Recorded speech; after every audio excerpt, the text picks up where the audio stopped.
For any assessor, some of the key factors are health and safety, and also to be a supporter with your learner as well. So health and safety is paramount. Okay, as we know, if an environment is safe, this is going to help our learners to relax, okay, and they're going to focus more on their assessment rather than any health and safety hazards, okay, anything which could perhaps distract them from their assessment at hand.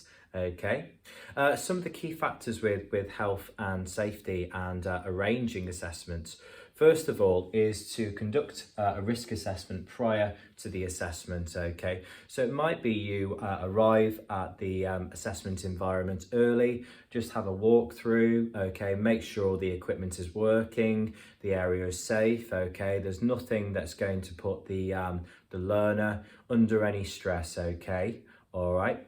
Furthermore, you can also walk through the area with the learner, of course. So if you feel more comfortable at perhaps the start of the assessment, have a bit of a walkthrough to see, you know, what's working, okay, equipment wise, what the learner needs to be aware of as well. I think that's going to make them a little bit more relaxed as well. Furthermore, wearing of correct PPE for both the assessor and the learner. So for example, wearing goggles, hard hat, high-vis jacket, all of those things are going to be very sensible within high-risk assessment areas as well. And of course, if you see other individuals perhaps working around you, they know that an assessment is taking place. So that is fantastic practice there. Another key factor is, of course, location of first aid kit and first aiders as well. Okay, so once again, we just need to be mindful of an assessment taking place, okay, and hopefully that the assessment is safe. You're not going to be receiving any first aid yourself or for the learner, but it's very good practice, of course, just to be aware of these factors. So health and safety is absolutely paramount for any assessment. And finally, learner stress as well. So once again, we need to be supportive as assessors. We need to be, of course, positive, constructive. And there are a number of ways in which we can be a supporter within the assessment process. First of all, we need to provide learners with the standards and criteria prior to the assessment. So it's good practice, perhaps a week in advance, to say, these are the standards I'm going to be assessing you on, these are your targets. You can also provide learners with a bit of background reading as well, perhaps to recap the company's perhaps handbook, okay, a manual, and that's going to give them a little bit of responsibility, of course, for them to really prepare for their assessment.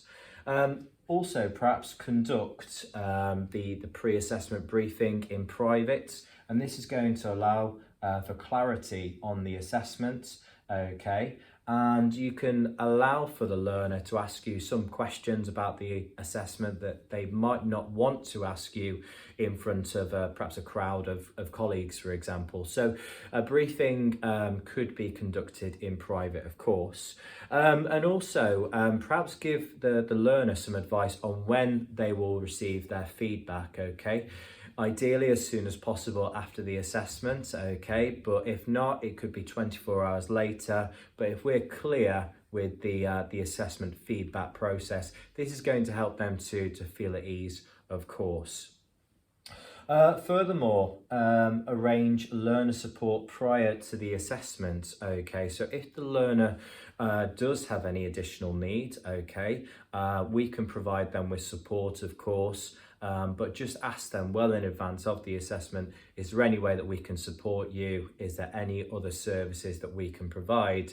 Any sort of reasonable adjustments as well to help the learner, of course. And of course, they could be a colleague as well. So having a good relationship with the learner is going to be key for your sort of day-to-day duties, of course. Okay, so for this criteria, what we'd like for you to do is just to explain what health and safety considerations need to be made when planning your very own assessments, of course. So talk about your own experiences, perhaps health and safety conducts within your own environment, and furthermore, explain ways in which to minimise learner stress as well within assessments. So perhaps have a look at pages 51 to 59 that has a little bit more detail about that.